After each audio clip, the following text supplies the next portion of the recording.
شمس أنت بدر.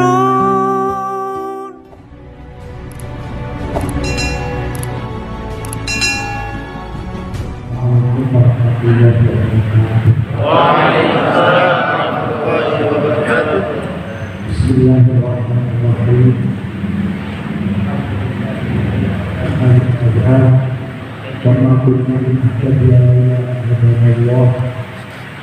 Wassalatu wassalamu ala man la nabiyya ba'dah wa ala alihi wa ashabihi wa man tabi'ahu bi ihsan.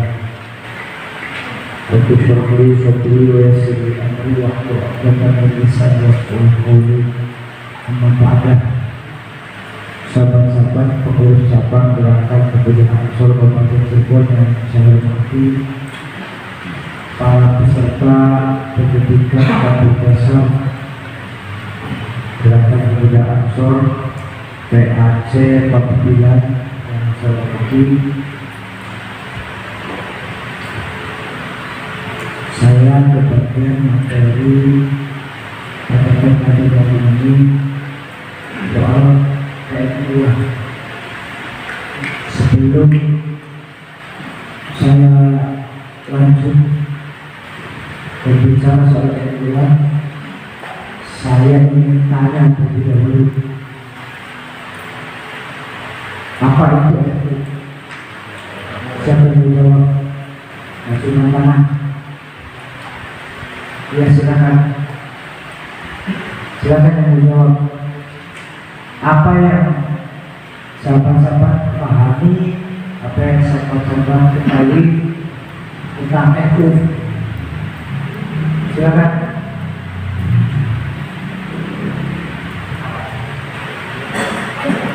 Supaya dari beberapa orang menjawab, nanti kita luruskan persepsinya. Sebab ketika kita melihat NU itu nanti akan banyak sisi yang dilihat, dan itu silakan yang dilihat dari mana, dari sisi mana nanti kita kumpulkan. Silakan. Ya. Itu adalah organisasi keagamaan, tapi organisasi tersebut itu adalah untuk semuanya, tapi baik itu kenegaraan, itu dari sisi kemasyarakatan, dan banyak lagi. Ya. Menyebut bahwa NU adalah organisasi keagamaan. Karena keagamaan maka mencakup seluruh aspek kehidupan bernegara, kehidupan agama, dan lainnya. Ada lagi? Siapa lagi?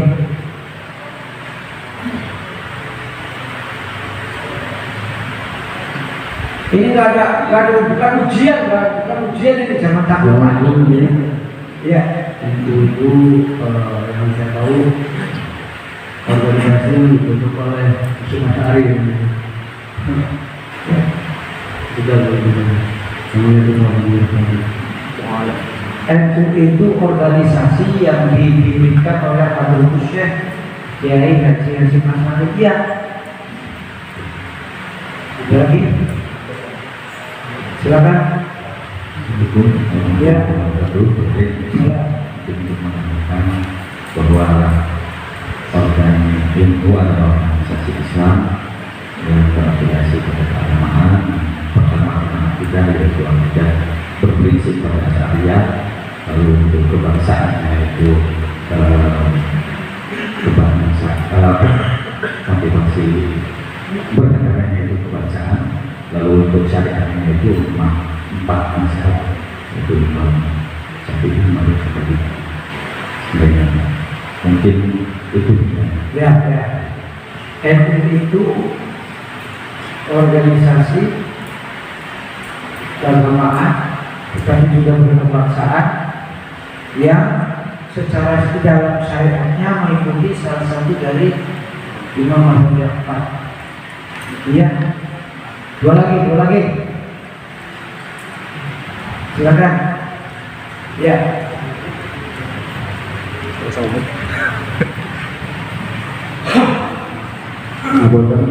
NU itu jamiah, diniyah, atau dia yang berada di tengah-tengah masyarakat yang berpegang terhadap ajaran Ahlus Sunnah wal Jamaah. Terima kasih. Yang berpegang kepada ajaran Ahlus Sunnah wal Jamaah. Ahlus Sunnah wal Jamaah. Ya. Satu lagi, sebelah kanan, saya pengen dari sebelah kanan. Silakan.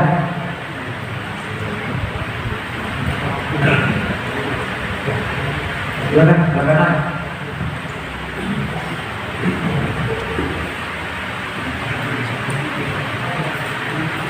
Silakan. Siapa yang mau membantu melengkapi?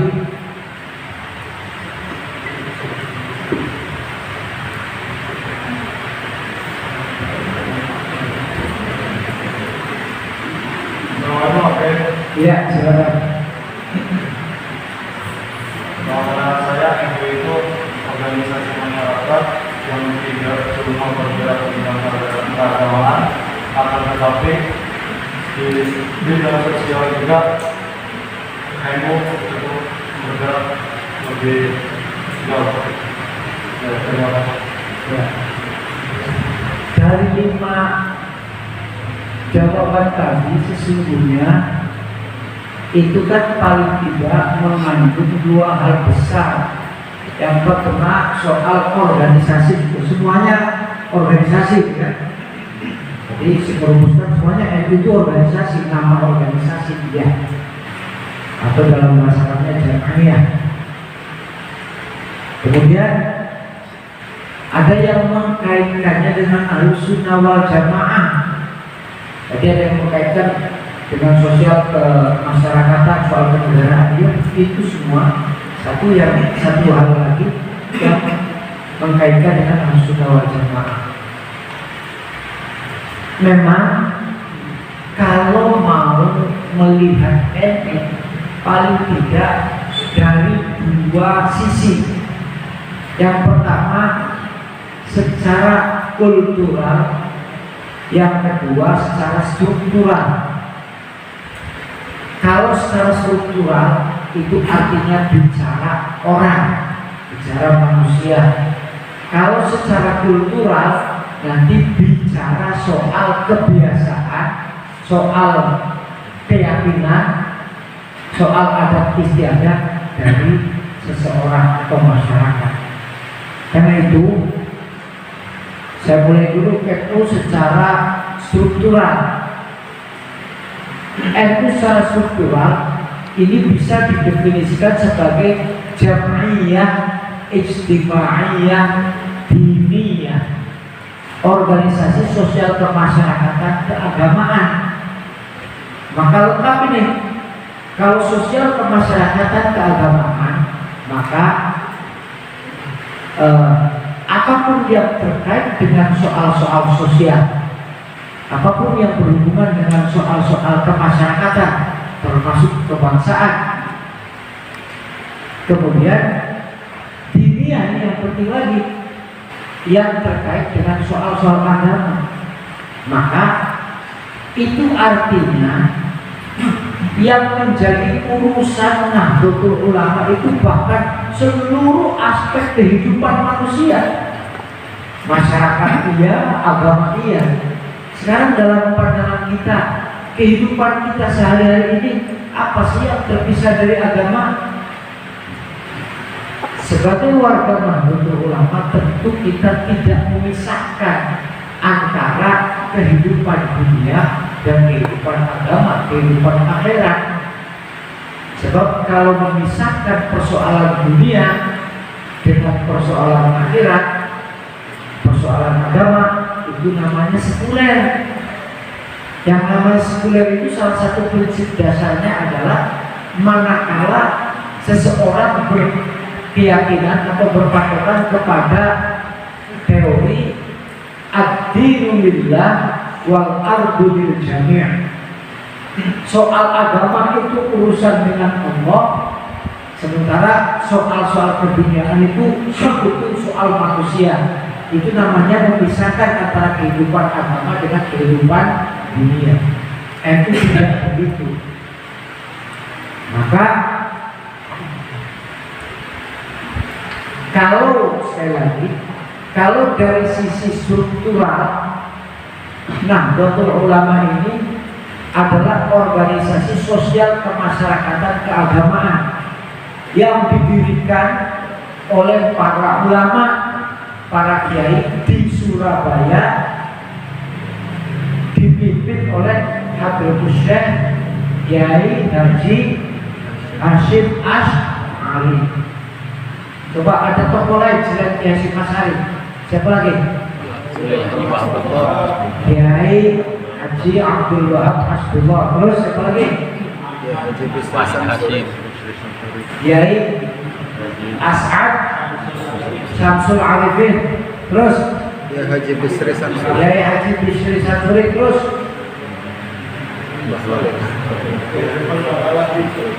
dari Serpolda ada apa ya? Yang tadi sebutkan itu Jawa Tengah dengan Jawa Timur semua itu. Kiai Abdul Halim dari Majalengka. Ya, tapi disebutnya Cirebon, boleh. Ada lagi? Kiai Abbas untuk pesantren, ya. Itu mereka tokoh-tokoh ulama yang terlibat langsung sejak awal berdirinya Nahdlatul Ulama. Saya ulang, secara bahasa Nahdlatul Ulama sendiri terdiri dari dua suku kata, Nahdlah dan Al-Ulama. Nahdlah itu artinya bergerak. Nahdlah itu berarti gerakan. Kemudian ulama yang dimaksud di sini adalah mereka yang berilmu banyak dan beramal juga. Tidak cukup berilmu dan beramal, juga adalah mereka yang memandang masyarakat, memandang umat bi'aini rahmah atau binadhur rahmah, dengan pandangan kasih sayang. Ini penting. Dari awal saya sampaikan penting memandang masyarakat dengan pandangan kasih sayang. Sehingga coba Anda bisa saksikan bahwa ketika bertemu dengan para ulama, dengan para kiai NU, itu tidak ada provokasi, tidak ada pandangan kebencian. Yang ada adalah pandangan kasih sayang.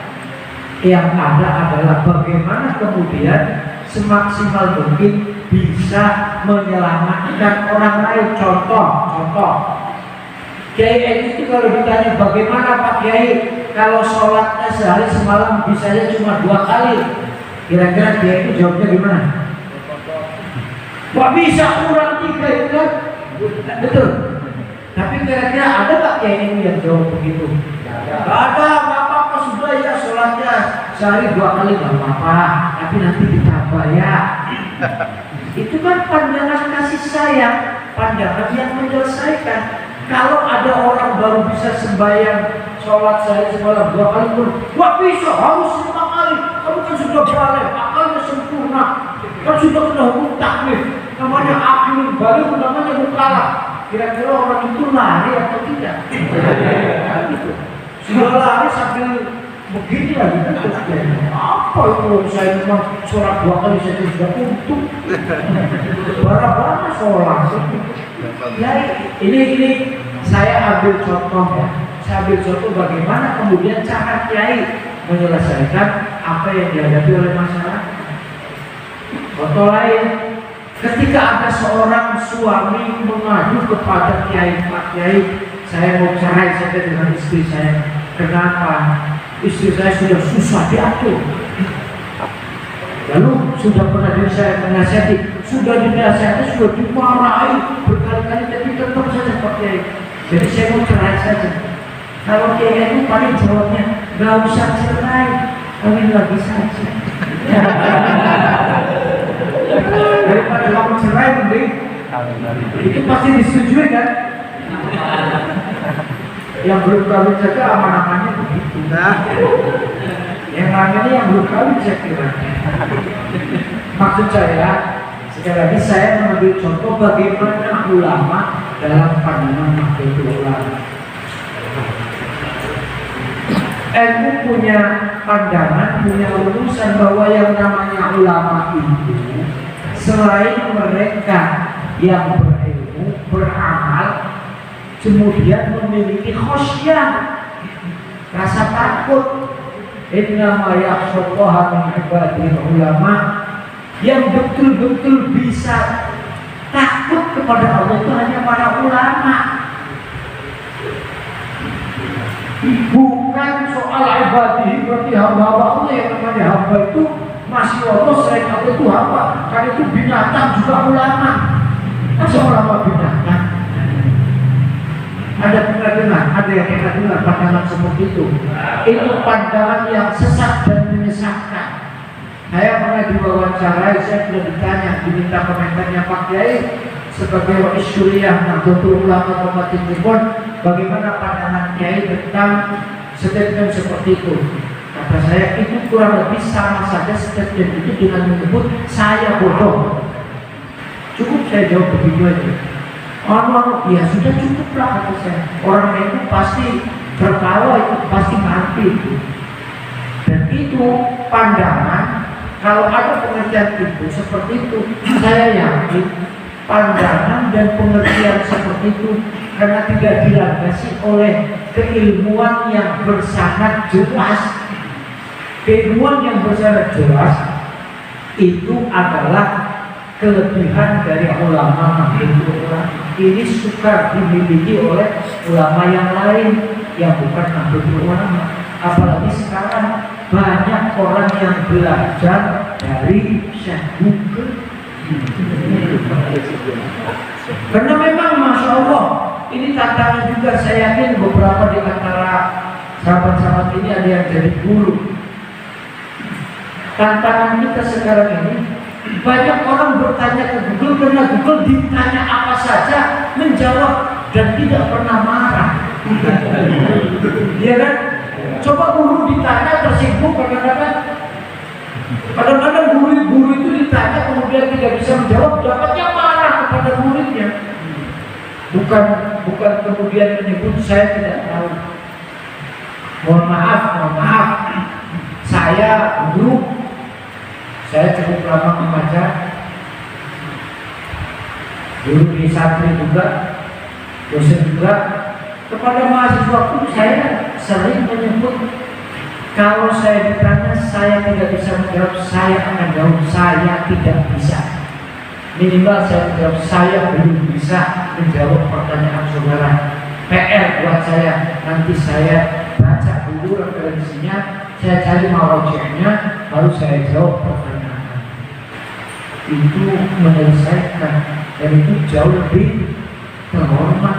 Saya tidak malu untuk menyebut saya tidak bisa, saya belum bisa, sebab saya orang yang meyakini dengan apa yang dikatakan bahwa qaulu kama adri itu tunutun minal ilmi. Ucapan kita tidak tahu, kita tidak paham, itu sepertiga dari ilmu. Ini jadi kemana-mana ya. Ada bicara itu memang mesti kemana-mana. Tetapi saya ulang, kalau kita memahami RNU itu sebagai organisasi tadi, pengertiannya adalah organisasi sosial, kemasyarakatan, keagamaan yang didirikan di Surabaya oleh tokoh para ulama, terutama Abu Syekh Kiai Haji Hasyim Asy'ari. Untuk para pendiri Nahdlatul Ulama, Al-Fatihah.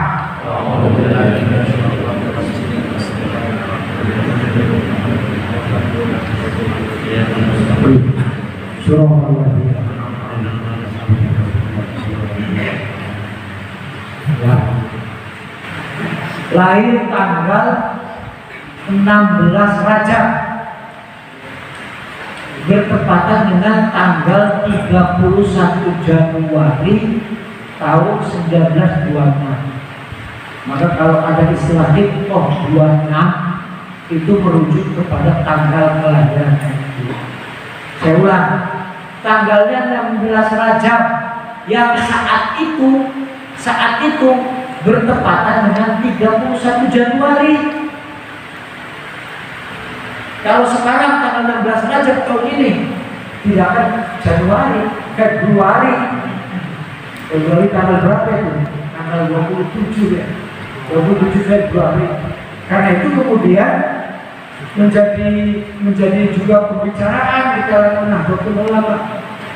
Karena tanggal yang berbeda antara tanggal Masehi dengan Hijri, maka yang digunakan itu 31 Januari atau 16 Rajab.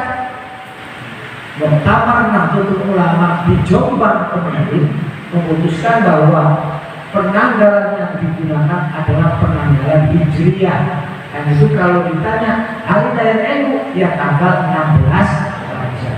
Bagaimana dengan 31 Januarinya? Ya silahkan saja mau menghitung 31 Januari, tidak apa-apa. Kayak tahun ini pengurus cabang itu Kabupaten Cirebon, dalam rapat saya tegas menyebut bahwa ini sesuai keputusan Muktamar tanggal 16 Rajab. Tapi 16 Rajab itu jatuhnya di akhir Februari. Bagaimana dengan 31 Januarinya? Namanya tasyakur, ya silahkan saja ramaikan Nahdlatul Ulama.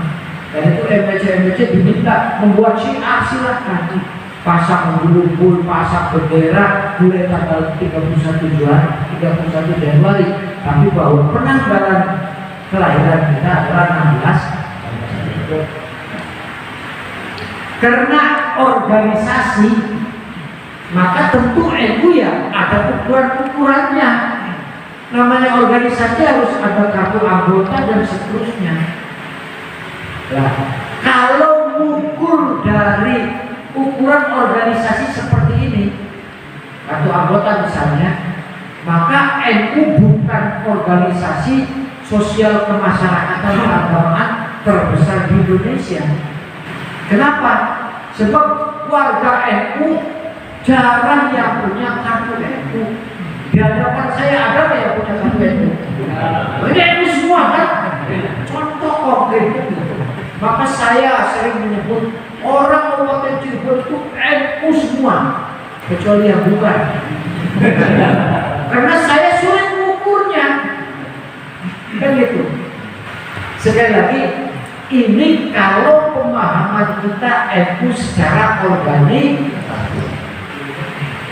Tetapi sebelum itu saya ingin tegaskan dulu, karena organisasi maka ada struktur pengurusnya.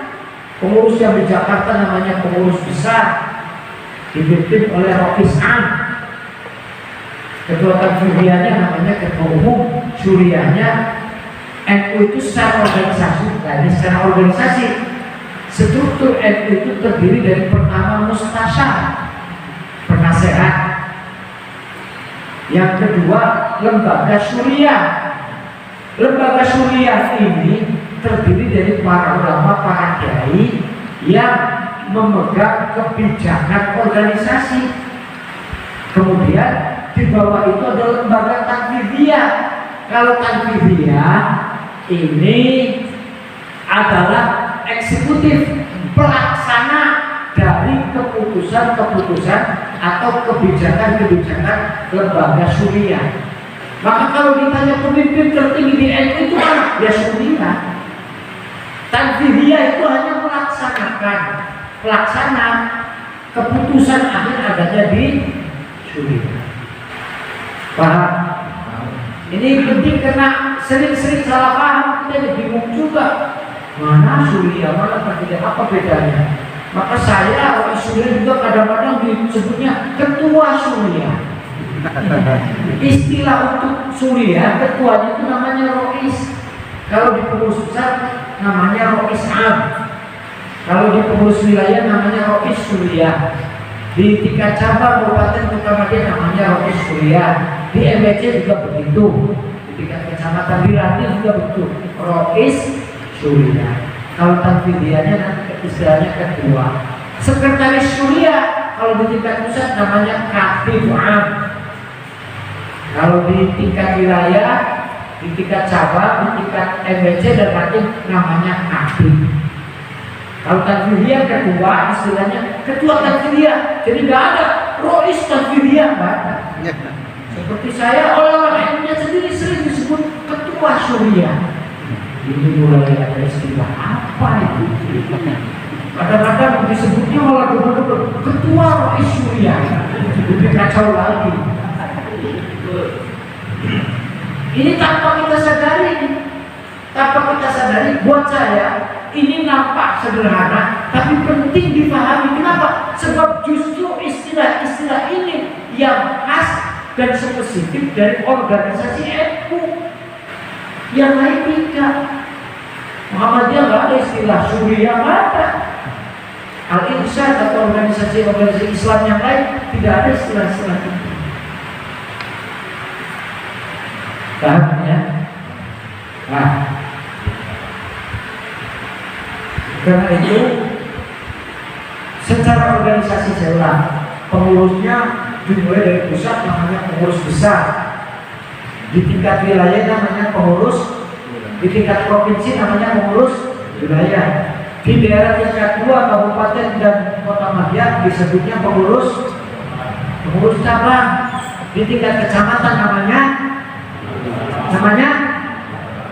anak cabang itu ansor, itu muslimat, itu fatayat. Kalau itu namanya apa?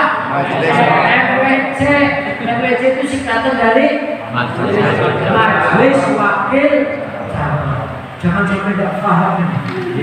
Saya terus terang saja bicara dari hal yang kecil yang berdasar ini, karena saya bicara dengan calon-calon pemimpin NU. Kalau pengen tahu NU Cirebon, NU Pabegilan 10 tahun yang akan datang seperti apa? Lihat hari ini seperti ini. Kan itu. Saya nih kalau saya nanti bergiliran umur usia saya sudah tua. Mungkin 30-40 tahun lagi atau 70 tahun lagi saya sudah tidak ada. Walaupun umur gak ada bisa pasti ya. Tapi maksud saya berbicara dengan generasi depan waktu itu.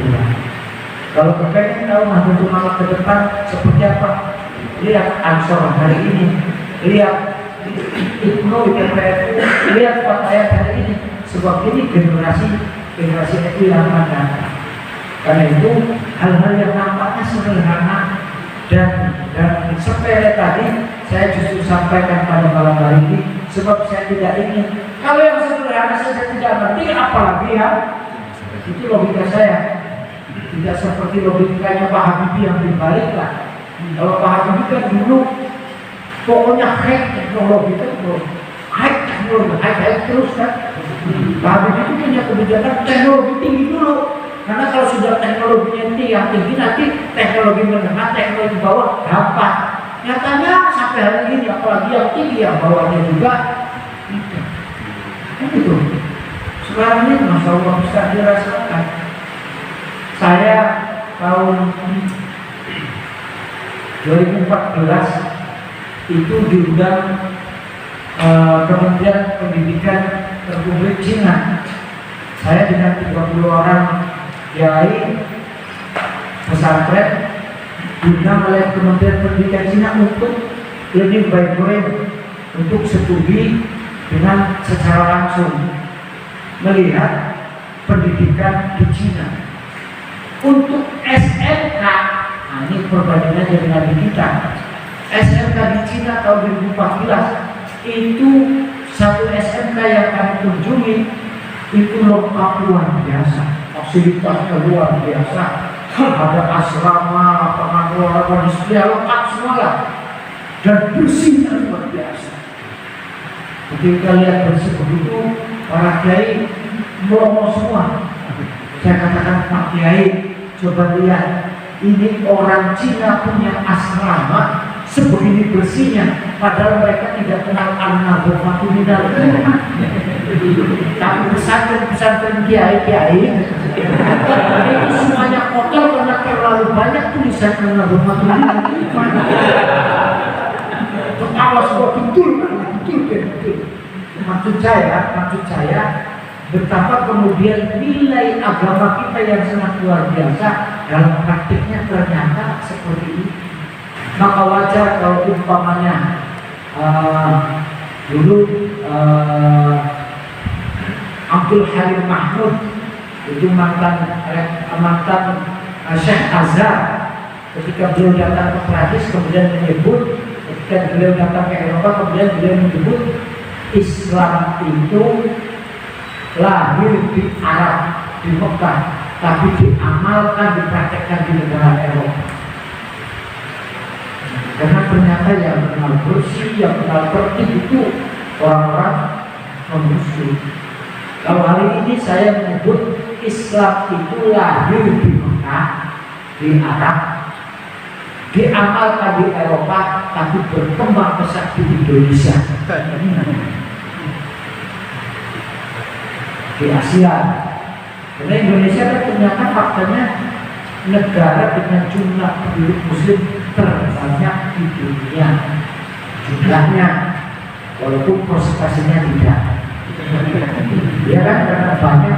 Kalau banyaknya jumlah umat Islam di Indonesia itu dibandingkan jumlah umat Islam di seluruh negara Arab, itu masih banyak jumlah umat Islam di Indonesia. Kalau dari jumlahnya, lagi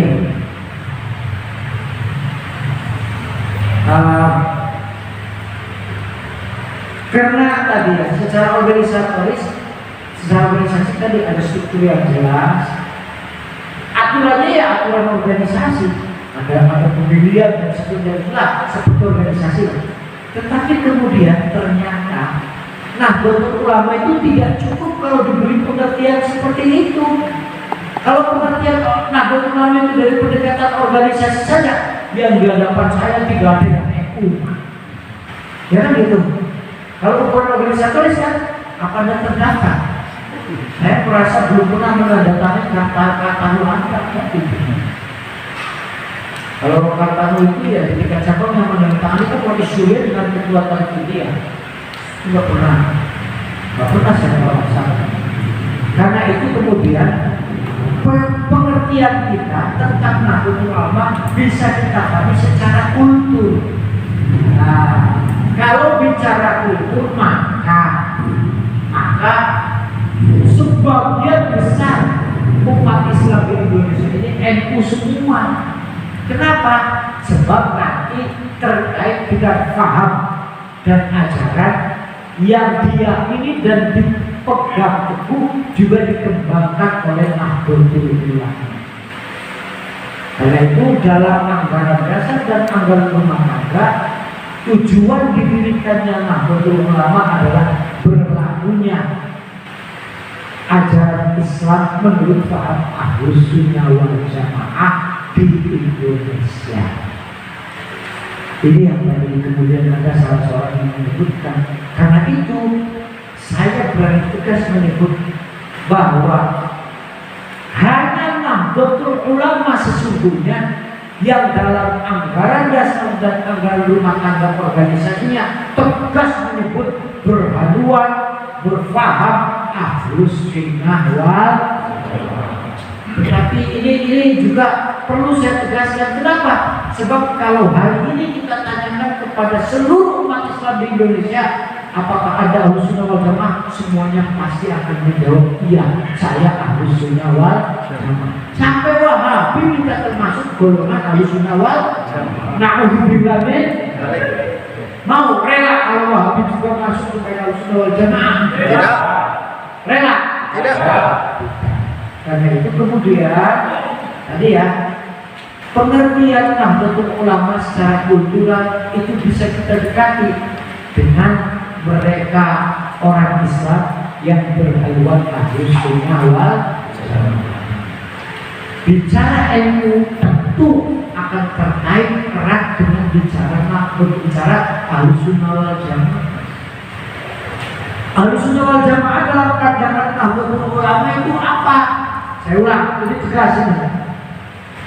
Ahlus Sunnah wal Jamaah dalam pandangan Nahdlatul Ulama itu apa? Adalah orang Islam yang dalam fikihnya saya ulang, bermadhab dengan mengikuti salah satu dari 4 madhab Syafi'i, mengikuti pendapatnya Imam Muhammad ibn Idris Asy-Syafi'i, kemudian mazhab Hambali ikut kepada Imam Ahmad ibn Hanbal, kemudian mazhab Hanafi ikut kepada Abu Nu'man al-Hanafi, kemudian mazhab Maliki ikut kepada pendapatnya Imam Malik ibn Anas radhiyallahu anhu. Itu artinya dalam fikih saya ulang,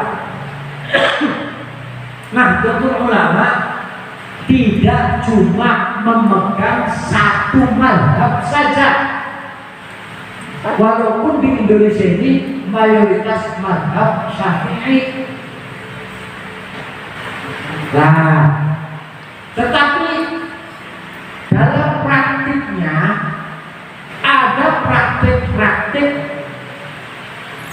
fikih yang tidak mengacu cuma kepada pendapat Imam Syafi'i saja. Contoh, kalau Anda pesen atau beli makanan umpama, apa pernah tanya dulu harganya? Pesen bakso, tanya nggak? Enggak kan? Wah, kecil bakso kumpul paling segitu. Sekarang kalau terjadi kemudian Anda pesan bakso, ini contohnya atau contohnya yang bagus lah, durian. Anda beli durian, tapi kalau durian sih biasanya tanya dulu sih nawar ya, kalau mahal juga lah. Sate, pesan sate berapa satu kodi? Ternyata kemudian ketika begitu membayar, Anda tanya berapa Pak sate yang sekodi? 500.000. Kalau menurut pandangan mazhab Syafi'i yang dibenarkan ini penjual, dia tidak lumrah, bukan soal lumrah atau tidak. Karena itu Imam Syafi'i, mazhab Syafi'i mensyaratkan ketika akad jual beli itu sudah ada harga yang jelas dulu, yang sama-sama diketahui antara pembeli dengan penjual. Nah, sekarang kalau yang sekarang ini berlakukan bukan seperti itu. Bikin sakwa, pesan sate, beli bakso tidak tanya harga dulu. Tapi kalau mahal ya parah-parah, penjualnya betok. Itu ternyata yang membolehkan itu bukan mazhab Syafi'i. Untungnya NU lurus dalam hal ini, tidak cuma mazhab Syafi'i. Kalau mau di mazhab Syafi'i, yang satu hanya yang di supermarket saja, yang jelas harganya ada panduannya itu. Nah, ini sebagai contoh sederhana dari praktek bahwa Nahdlatul Ulama itu bermazhab salah satu dari 4 mazhab. Walaupun begitu, Nahdlatul Ulama juga mengharapkan taufik. Taufik itu apa? Mencampur adukkan antara satu mazhab dengan mazhab yang lain dalam satu rangkaian ibadah. Dalam satu rangkaian ibadah ini yang penting. Kata kuncinya. Kenapa umpama dalam soal wudu antara Imam Syafi'i dengan Imam Malik misalnya, ini beda. Bedanya apa? Kalau Imam Syafi'i itu keharusan membasuh rambut, keharusan membasuh kepala itu hanya sebagian kulit kepala. Rambut harus dibasuh, itu rambut kepala maksudnya, dan itu sebagian. Tapi kalau Imam Malik radhiyallahu itu menyatakan seluruh rambut kepala, seluruh kepala harus dibasahi. Paham? Sementara batalnya, ini salah satu contoh saja. Sementara batalnya, kalau menurut pendapat Imam Malik, bersentuhan kulit laki-laki dengan perempuan walaupun bukan mahram itu tidak batal. Sementara menurut Imam Syafi'i, bersentuhan kulit laki-laki dan perempuan tanpa penghalang, bersentuhan secara langsung yang bukan mahram itu membatalkan wudhu. Nah, katanya NU itu kan bermadzhab salah satu dari 4 mazhab tadi. Sekarang bagaimana kalau wudhunya seperti Imam Syafi'i? Wudhunya Imam Syafi'i itu caranya lebih sederhana. Kenapa? Membasuh tangan, membasuh kaki juga cukup disiram atau dicelupkan ke dalam air, tidak harus digosok. Kalau mazhab Maliki malah adal punya menggosoknya itu merupakan keharusan, harus digosok dan kepala semua dibasahi. Kalau Imam Syafi'i kan hanya sedikit saja. Tapi kan kalau wudhunya menurut Imam Syafi'i saja, tapi nanti batalnya menurut Imam Malik, sentuhan nggak apa-apa. Itu namanya tanfik, itu yang diharamkan. Maka dalam pandangan Nahdlatul Ulama, meskipun kita bermadzhab Syafi'i, boleh tidak kalau wudhunya cara Maliki? Boleh. Tapi harus dari awal sampai nanti akhir batal wudhu juga harus mazhab Maliki. Ini yang kemudian banyak dialami oleh jemaah haji Indonesia, jemaah haji NU yang meyakini mazhab Syafi'i. Nah, kalau nanti di Mekah supaya bersentuhan kulit laki-laki dengan perempuan dalam keadaan sedang tawaf, itu kan membatalkan. Kalau mazhab Syafi'i kan membatalkan. Sementara salah satu syarat sahnya tawaf kan harus suci. Nah, kalau batal harus balik lagi. Kalau baru lagi mungkin setiap putaran harus berapa kali balik wudhu itu. Karena sangat sulit menjaga itu. Hampir tidak bisa. Hampir tidak bisa, sangat sulit untuk menjaga tidak bersentuhan. Karena itu ada cara yang diselesaikan dengan bijak oleh para kiai. Silakan pada saat keadaan seperti itu boleh intiqalul mazhab, boleh intiqal. Ini pentingnya kenapa itu kemudian merumuskan bahwa Ahlus Sunnah wal Jamaah adalah mereka yang dalam fikih bermadzhab salah satu dari mazhab yang. Kemudian yang kedua selanjutnya, Al-Quran atau ajaran Islam itu kalau diringkas itu menjadi 3 bagian. Kalau disimpulkan isinya apa? Bagian yang pertama adalah soal akidah, soal teologi yang nantinya menimbulkan ilmu tauhid. Yang kedua soal syariah yang nantinya menimbulkan soal melahirkan ilmu fikih. Yang ketiga isi Al-Quran itu yang terkait dengan akhlak dan tasawuf. Nah, karena itu kemudian rumusan Ahlus Sunnah wal Jamaah dalam pandangan Nahdlatul Ulama yang kemudian sekarang diistilahkan menjadi Ahlus Sunnah wal Jamaah an-Nahdliyah. Ini menjadi istilah yang penting supaya mempertegas Ahlus Sunnah wal Jamaah kita itu tidak sama dengan yang lain. Kenapa? Sebab tadi kalau hari ini ditanya kepada umat Islam di Indonesia, semuanya pasti akan menjawab mereka adalah Ahlus Sunnah wal Jamaah. Jadi yang membedakan apa? Yang membedakan ini rumusannya. Bermadzhab salah satu dari. Sebab kalau Muhammadiyah misalnya, Muhammadiyah itu tidak mau mereka disebut bukan Ahlus Sunnah wal Jamaah, mereka Ahlus Sunnah wal Jamaah, tetapi mereka tidak bermadzhab.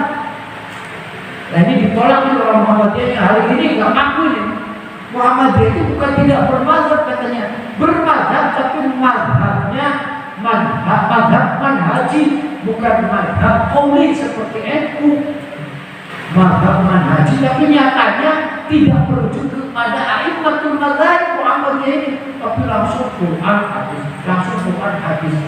Jadi artinya sama saja mereka sebenarnya tidak ber. Kalau saya boleh mengkritik, kata saya Muhammadiyah itu memang tidak bermadzhab baik kepada Imam Syafi'i, Imam Malik, Imam Hanafi ataupun Imam Hambali, tidak ada. Sebab mazhab mereka itu majelis tarjih.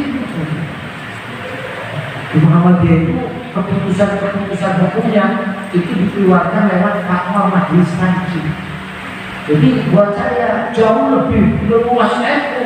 Sebab Muhammadiyah yang katanya tidak bermadzhab, justru mazhabnya sempit sekali, hanya majelis.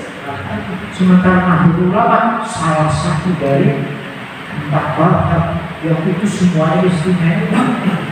Nah sekarang kalau lebih dalam lagi, lebih kritis lagi, kenapa definisinya kemudian NU itu mendefinisikan Ahlussunnah wal Jamaah dalam fikih itu ikut kepada salah satu dari imam mazhab yang 4 tadi? Hanya itu saja, karena mereka lah a'immatul madzhab al-arba'ah, inilah yang punya pandangan fikihnya itu isinya tawassut, tidak syadid,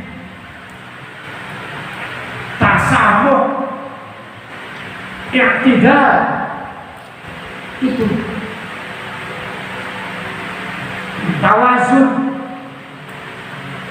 Jadi kenapa kemudian para ulama NU merumuskan bahwa Ahlussunnah wal Jamaah dalam fikih itu bermadzhab salah satu dari mazhab? Karena imam mazhab yang 4 inilah yang pandangan mazhabnya itu tawassul, pertengahan. Kalau hari ini orang bicara semua Islam wasatiyah kan? Islam wasatiyah itu Islam yang tidak terlalu syadid, tidak terlalu tasahul. Islam wasatiyah. Nah, kebetulan punya pandangan Islam modern itu bahwa Al-Quran itu banyak membuat ayat yang fundamental, betul. Tapi Al-Quran isinya bukan hanya ayat-ayat yang fundamental, sebab juga banyak sekali ayat-ayat yang plural. Jadi bagi Nahdlatul Ulama hanya mengambil ayat yang fundamental, meninggalkan ayat yang plural, atau sebaliknya hanya mengambil ayat-ayat yang plural, tidak mengambil ayat-ayat yang fundamental, itu sama salahnya. Itu sama saja dengan nu'minu bi ba'din wa nakfuru bi ba'd. Bagi Nahdlatul Ulama keduanya ada banyak yang ayat yang plural, tapi juga banyak ayat yang fundamental. Keduanya ada. Nah, Al-Quran tadi saya ulang, isinya yang pertama adalah akidah, teologi, yang artinya melahirkan ilmu tauhid. Dalam pandangan Nahdlatul Ulama, yang namanya orang-orang Ahlussunnah wal Jamaah adalah mereka yang dalam ilmu tauhidnya, mereka